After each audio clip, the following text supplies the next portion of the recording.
First contact and fall. The quantum sensors aboard the UES Hawking chirped their first warning as Commander Sarah Chen stared into the vast emptiness of the Ta-CD system. What started as a routine survey mission would become humanity's first step into a galactic war that had raged for millennia. Contact, bearing 035. Lieutenant Rodriguez called out, his voice steady despite the tension. Energy signature unlike anything in our database. It's massive. Commander. The vessel that emerged from hyperspace dwarfed the Hawking by orders of magnitude. Its hull gleamed with an otherworldly iridescence, covered in patterns that seemed to shift and flow like liquid metal. Before Chen could open communications, dozens more ships materialized alongside it, their formations perfect with military precision. Multiple targeting locks detected. Rodriguez reported, his fingers dancing across his console. They're scanning us. Wait, they're broadcasting. The bridge's holoscreen flickered to life, revealing a being that seemed to be carved from living crystal. Its faceted eyes regarded them with ancient intelligence, and when it spoke, its voice resonated with harmonics that made the deck plates vibrate. You have entered the domain of the Meridian Empire, the being announced, its translation software rendering its crystalline language into Earth standard. 10,000 years we have maintained order in this galaxy. 10,000 years we have guided lesser species to enlightenment, or extinction. Commander Chen straightened in her chair. This is Commander Sarah Chen of the United Earth Ship Hawking. We come in peace as explorers from. We know of Earth, the being interrupted. We have watched your kind crawl from your gravity well. Watched you stumble through your first steps among the stars. Your potential is concerning. The words hung in the air like a death sentence. Chen's tactical training screamed warnings at her. We seek only peaceful coexistence and cultural exchange, she offered, buying time as she discreetly activated the Hawking's quantum entanglement communicator, their only hope of warning Earth. Peace is submission to the Empire's wisdom. The crystalline being declared. Your species advances too rapidly. Your innovations are unpredictable. You do not follow the ordained paths of technological development. This cannot be permitted.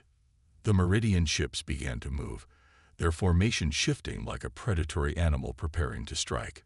Chen knew they had seconds at most. All hands, battle stations, she ordered. Rodriguez, get that warning to Fleet Command.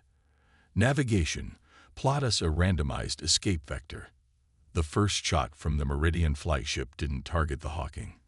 Instead, it lanced past them, striking Ta-CD's second planet, where humanity's fledgling colony of New Darwin had just celebrated its first anniversary. The energy beam seemed to bend reality itself, and when it struck, the planet's crust began to crack like an eggshell. No. Chen watched in horror as 8 million lives were extinguished in an instant. The quantum entanglement communicator chimed, confirming their warning had reached Earth, but she knew it wouldn't be enough.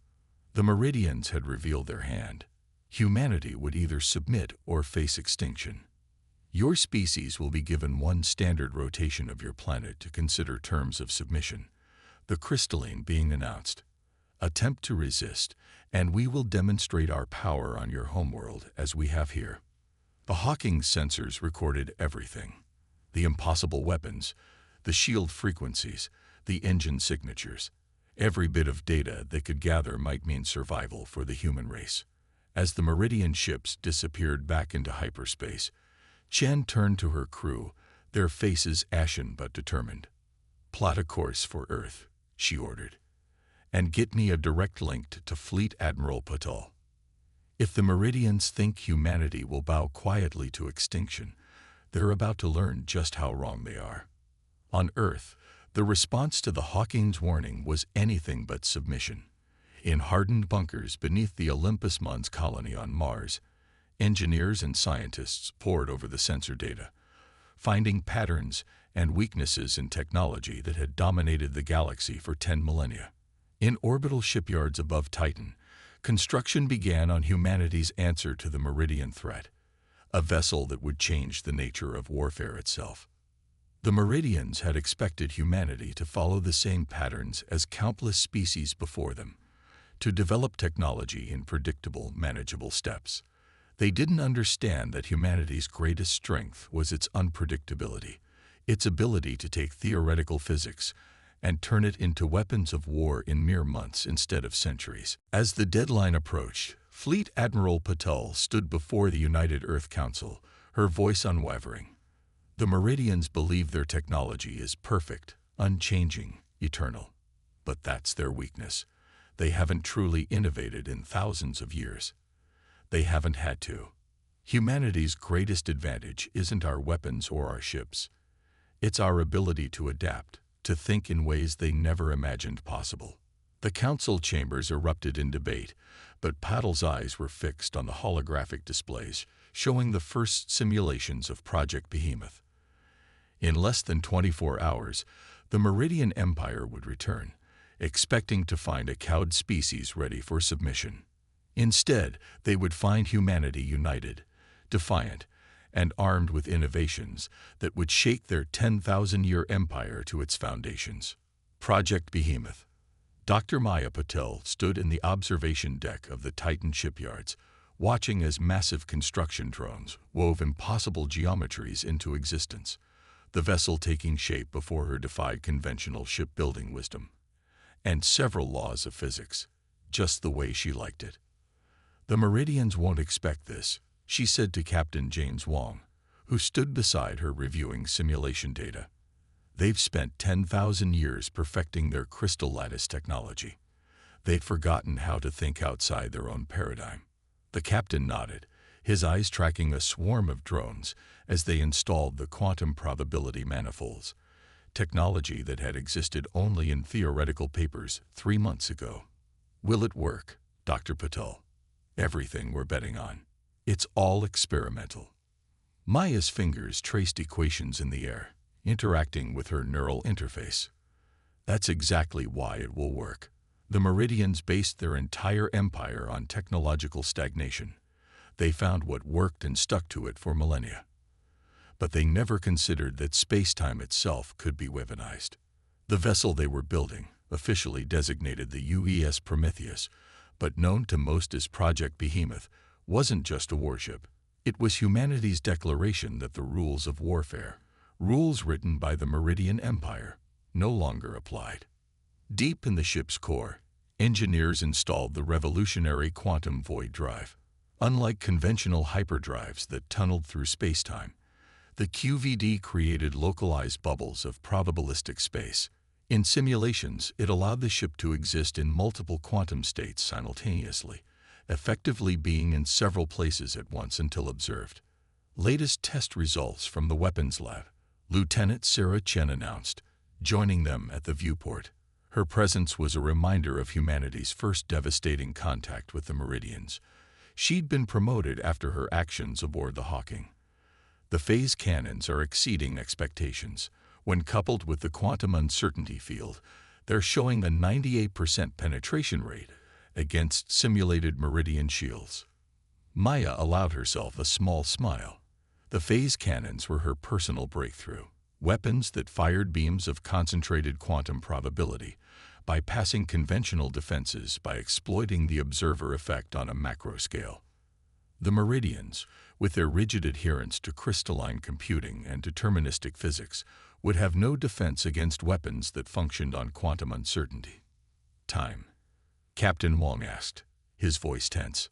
6 hours until the Meridian deadline." Sarah replied. "Fleet Command reports their ships have already been detected entering the outer system." Maya turned to face them both. "The Prometheus is ready. Not finished. We'll be installing systems right up until the moment of engagement, but ready for what we need it to do." The three of them watched as the final primary systems came online. The Prometheus was unlike anything humanity had built before. Its hull was composed of adaptive metamaterials that could shift their fundamental properties in response to enemy weapons. Its sensor suite operated on principles that would have been dismissed as impossible just months ago. But its true power lay in its unpredictability. Every system, from weapons to life support, was designed to leverage quantum uncertainty. In effect, the entire ship operated in a state of controlled chaos, making its actions impossible for the Meridian's deterministic tactical computers to predict. "We should have named it Pandora," Sarah mused, watching the quantum probability field shimmer around the hull, "because we're about to unleash chaos on their perfect ordered empire." Captain Wong's neural interface pinged with a priority alert. "The Meridian fleet has passed Saturn's orbit. They'll be here in less than an hour." He turned to Maya. "Doctor, I need your honest assessment. The Prometheus breaks every rule of physics they've built their empire on. But will it be enough?" Maya's eyes remained fixed on the ship, watching as reality itself seemed to blur around its quantum-enhanced hull. "Captain, the Meridians have spent 10,000 years perfecting their understanding of how the universe works. We're about to show them that everything they know is wrong." Throughout the shipyard, crews scrambled to their positions. The Prometheus's quantum core hummed to life, its energy signature a chorus of impossible harmonics that made conventional sensors malfunction. As the massive vessel detached from its construction moorings, Maya felt a fierce pride in what humanity had accomplished. In just months, they had taken theoretical physics papers and turned them into a weapon of war. They had looked at the immutable laws of an empire that had ruled for 10 millennia and asked, what if these laws are wrong? They had done what the Meridians considered impossible. They had changed the rules of the game. The Prometheus moved into position, its quantum fields causing it to flicker like a mirage. Aboard the bridge, Captain Wong took his command chair as Maya and her team of scientists manned their stations in engineering. Lieutenant Chen, now the ship's tactical officer, initialized the phase cannon arrays. "The Meridians are coming to erase us from existence," Wong addressed his crew, his voice carrying throughout the ship. "They expect us to either submit or die fighting with inferior copies of their technology. Instead, we're going to show them something they haven't seen in 10,000 years." He paused, watching as the first Meridian ships appeared on their quantum-enhanced sensors. "We're going to show them innovation." The Battle of Proxima. The Meridian fleet emerged from hyperspace in perfect formation, their crystalline ships arranging themselves in the same battle patterns they had used to conquer 1,000 civilizations. At their center, the flagship's hull pulsed with enough energy to crack planets. Aboard the Prometheus, Captain Wong watched the enemy fleet's approach with steady eyes. Status of the quantum field. "Field is stable, Captain," Maya reported from her engineering station. "Probability manifolds are functioning at 112% of projected capacity." She paused, checking another reading. "Sir, they're scanning us. But their sensors can't seem to get a lock. The quantum uncertainty effect is working." The massive Meridian flagship broadcast its message across all frequencies, its crystalline commander's voice, filled with the same arrogance that 10,000 years of unchallenged supremacy had bred. "Your time has expired. You have failed to submit. Now witness the price of defiance." The Meridian fleet's forward batteries charge, their crystalline arrays gathering enough energy to reduce Earth to molten slag. But before they could fire, Captain Wong gave the order they'd been waiting for. "Initiate quantum jump sequence. Multiple probability vectors, pattern Sierra." The Prometheus flickered, and suddenly existed in 5 different locations, simultaneously, each version equally real until observed. The Meridian fleet's targeting computers, designed to track objects moving in predictable spacetime, went haywire. "They're trying to adapt their targeting algorithms," Lieutenant Chen reported, a fierce grin on her face. "Their whole tactical doctrine is based on perfect prediction of enemy movements. They don't know how to fight an enemy that exists in quantum superposition." The Meridian ships fired anyway, their energy beams cutting through space where they predicted the Prometheus would be. But quantum uncertainty meant their predictions were meaningless. The human vessel was everywhere and nowhere, its position resolved only at the moment of attack. "Phase cannons charge," Chen announced. "Quantum targeting solutions ready. Fire." The Prometheus's weapons were unlike anything the galaxy had seen. Beams of concentrated quantum probability struck the Meridian ships, bypassing their crystal lattice shields by exploiting the fundamental uncertainty of reality itself. Where the beams hit, crystalline hulls didn't just break. They ceased to exist in this probability state. The Meridian formation broke for the first time in recorded history. Their perfect geometric patterns shattered as ships tried to evade weapons that ignored the laws of physics their empire was built upon. "They're launching fighters," Chen reported. "Hundreds of them." The crystalline fighters moved with impossible grace, their pilots linked directly to their ships through technology perfected over millennia. But they were fighting an enemy that refused to play by their rules. "Deploy quantum mines," Wong ordered. Random probability matrix. Space around the Prometheus erupted with quantum mines, weapons that existed in probabilistic clouds until disturbed. The Meridian fighters flew into the field, their pilots unable to detect weapons that technically didn't exist until the moment of detonation. Maya's voice cut through the chaos of battle. "Captain, I'm detecting a power surge from their flagship. They're trying something new." The Meridian flagship's hull began to pulse with energy that distorted spacetime itself. They were attempting to force the quantum probability field to collapse, to pin the Prometheus to a single location. "They're learning," Wong muttered. Then louder, "Dr. Patel, initiate Protocol Omega." Maya's fingers flew across her console. "Initiating quantum field inversion." "Sir, this is untested. We don't know exactly what will happen." "The Meridians built their empire on knowing exactly what would happen," Wong replied. "That's why they'll lose." The Prometheus's quantum field didn't collapse under the Meridian attack. It inverted, creating a bubble of pure quantum chaos around the flagship.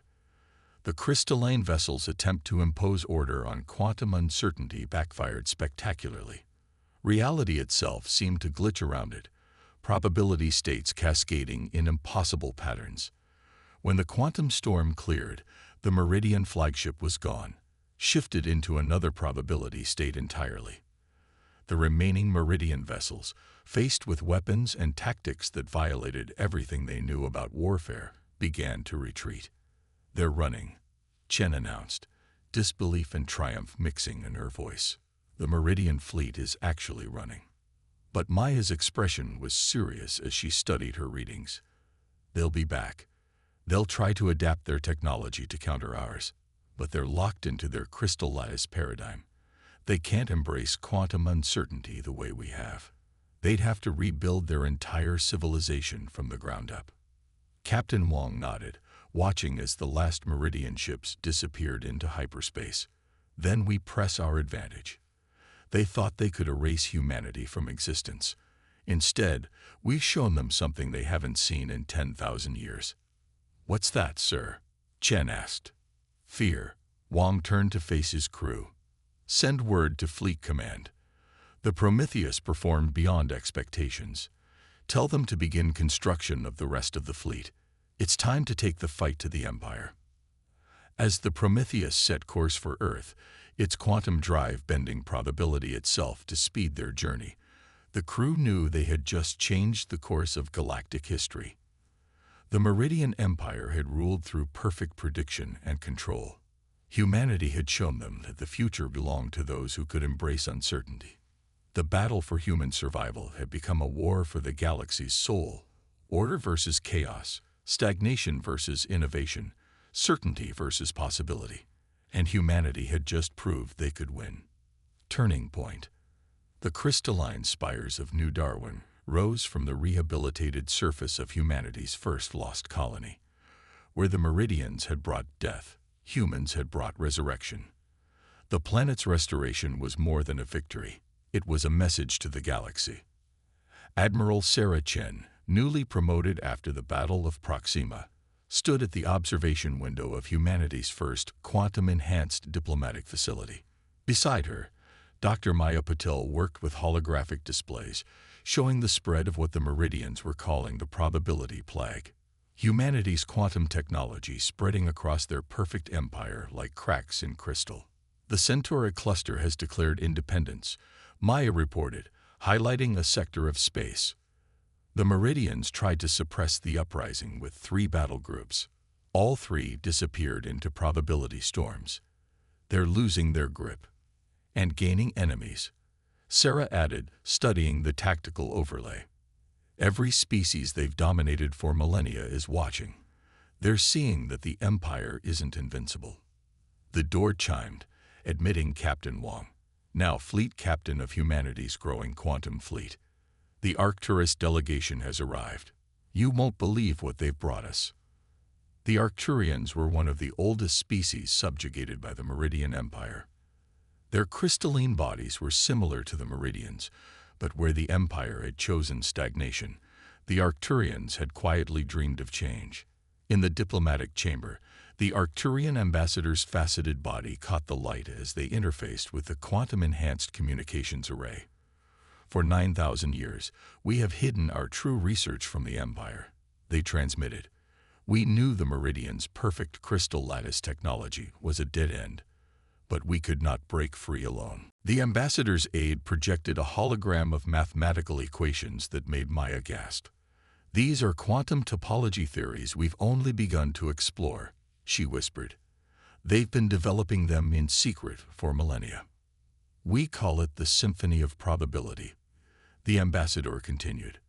Alone, neither your quantum uncertainty drives nor our topological mathematics could defeat the Empire, but combined, their crystalline form vibrated with excitement. Sarah understood immediately. We can turn their entire crystal lattice network against them. Not just individual ships, we could unravel their whole empire's infrastructure. But Maya frowned at the equations. The calculations would require computing power beyond anything we've built.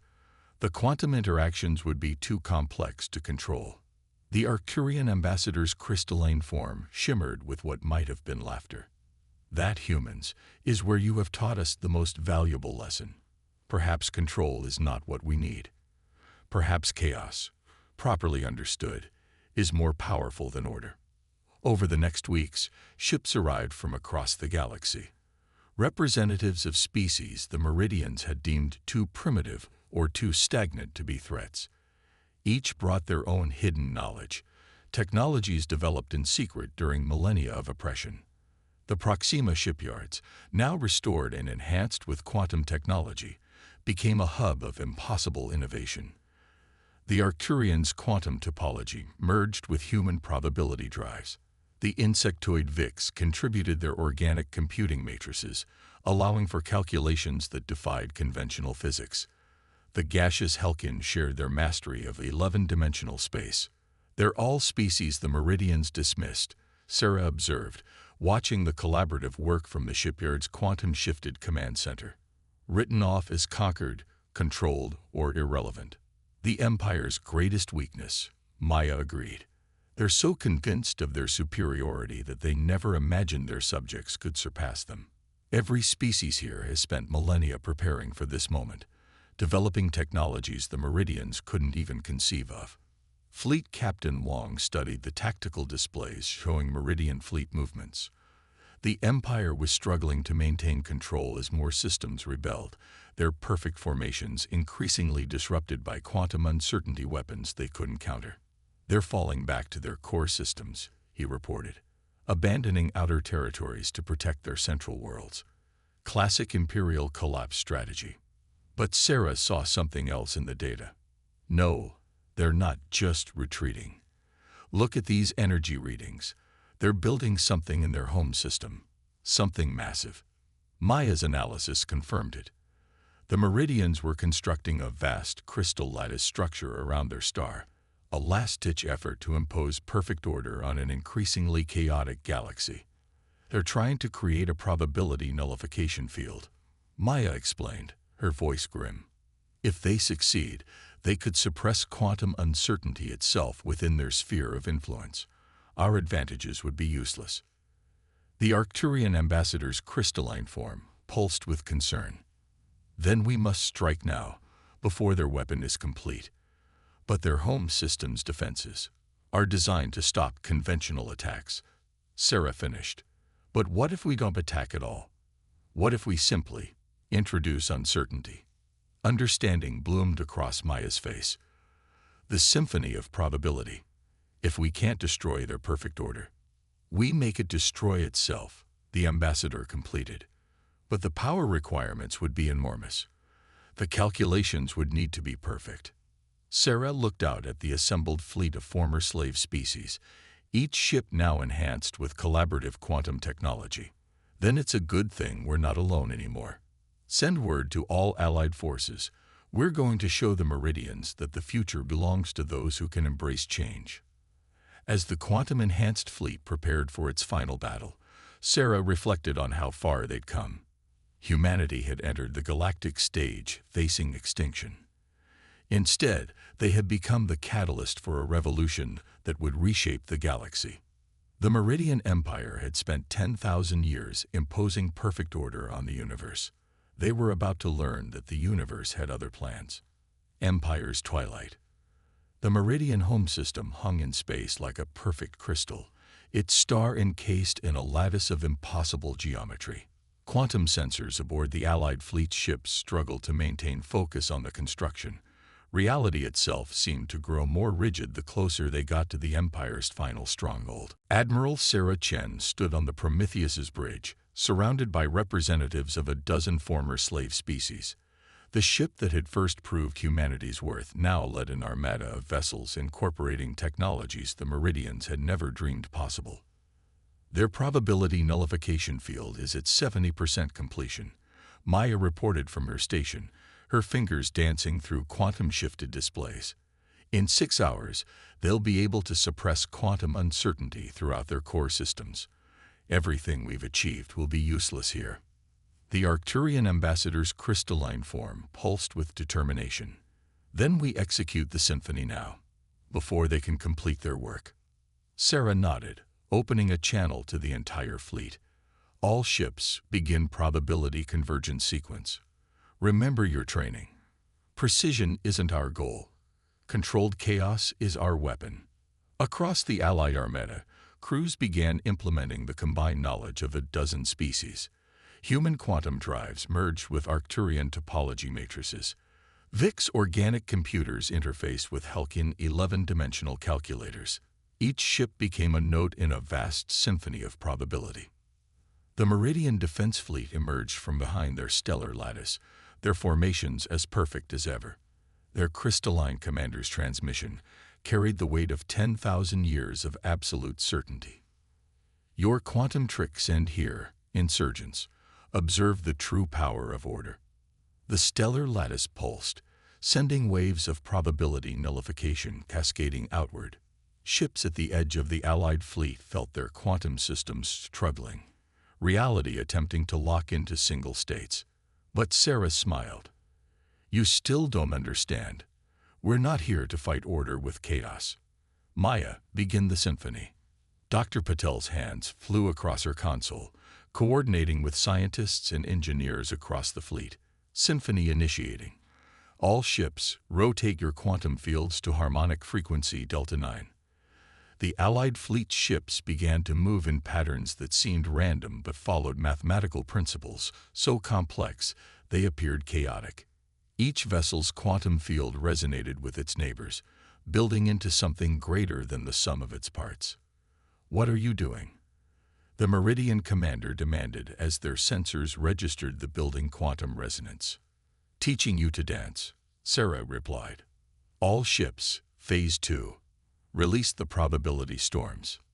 The Allied fleet's quantum drives spun up to full power, but instead of trying to fight the Meridian nullification field, they fed it.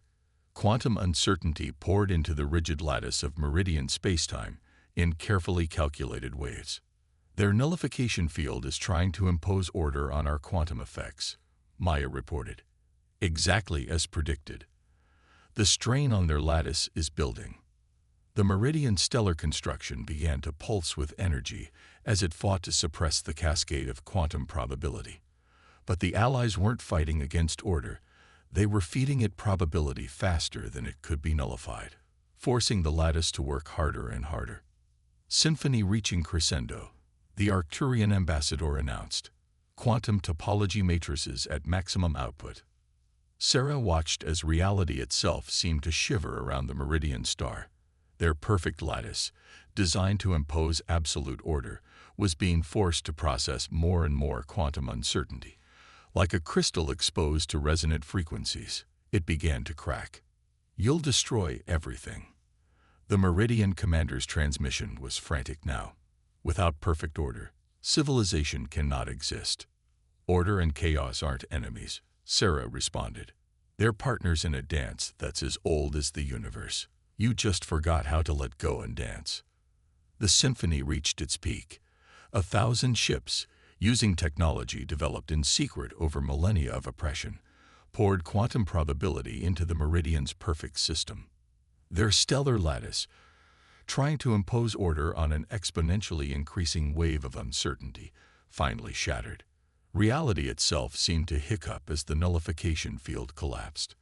The Meridian Defense Fleet, suddenly exposed to unfiltered quantum probability, found their perfect formations disrupted by uncertainty they couldn't control. "Their fleet is in disarray," Maya reported. "The stellar lattice is redistributing itself across probability space. Their weapon is destroying itself." Sarah opened a channel to the Meridian commander. "Your empire was built on the idea that perfect order equals perfect power. But the universe isn't perfect. It's beautiful because it's unpredictable. Surrender now, and we can teach you how to dance with chaos instead of trying to cage it." Hours later, as the Allied fleet secured the Meridian home system, Sarah stood with Maya and the other species representatives in the quantum-shifted diplomatic chamber. The Meridian surrender was displayed in holographic form. The first time in 10,000 years their empire had admitted uncertainty about anything. "What happens now?" the VIX representative asked, their organic matrix processing possible futures. "Now we rebuild," Sarah replied.